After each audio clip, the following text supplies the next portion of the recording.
ரீசெண்டாக ரொம்ப வைரலாக போயிட்டுருந்த வெற்றிலை பாயாசம் பார்க்கலாமா? நல்லா வாஷ் பண்ண வெத்தலை ஒரு 10 எடுத்துகிட்டு இதில் கொஞ்சமாக தண்ணி ஊற்றி அரைச்சி அந்த சாறை எடுத்து வச்சுக்கோங்க. முந்திரி, பாதாம், வால்நட் 3யும் ஊற வச்சு அரைச்சி பேஸ்ட் எடுத்து வச்சுக்கோங்க. பாதாம் பிசுன்னு ஊற வச்சுக்கோங்க. ஜவ்வரிசி ஒரு 1/2 மணி நேரம் ஊற வச்சுக்கோங்க.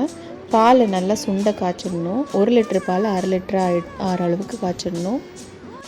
ஊற வச்சுருந்த ஜவ்வரிசி ஆட் பண்ணிடலாம். தேவையான அளவு சுகர் எவ்வளோ தேவையோ அந்த அளவுக்கு போட்டுக்கோங்க. சுகர் நல்லா கலந்ததுக்கப்புறமா நம்ம ஊற வச்சுருந்த பாதாம் பிசினையும் ஆட் பண்ணிடலாம். அரைச்சி வச்சுருந்த நட்ஸோட பேஸ்ட்டையும் இதோட சேர்த்து ஆட் பண்ணிவிடுங்க. ஆட் பண்ணி எல்லாம் மிக்ஸ் பண்ணிவிடுங்க. இது எல்லாமே நம்ம சிம்மில் வச்சு தான் பண்ணுறோம். ஸ்டவ் ஆஃப் பண்ணிட்டு கொஞ்சம் ஆற விட்டதுக்கப்புறம் இந்த வெத்தலை சாறை சேர்த்துருங்க.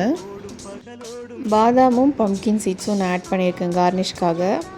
லைட் க்ரீன் கலரில் பார்க்கவே சூப்பராக இருக்குது. டேஸ்ட்டும் செம்மையாக இருக்கும். ட்ரை பண்ணி பாருங்கள். தேங்க்யூ.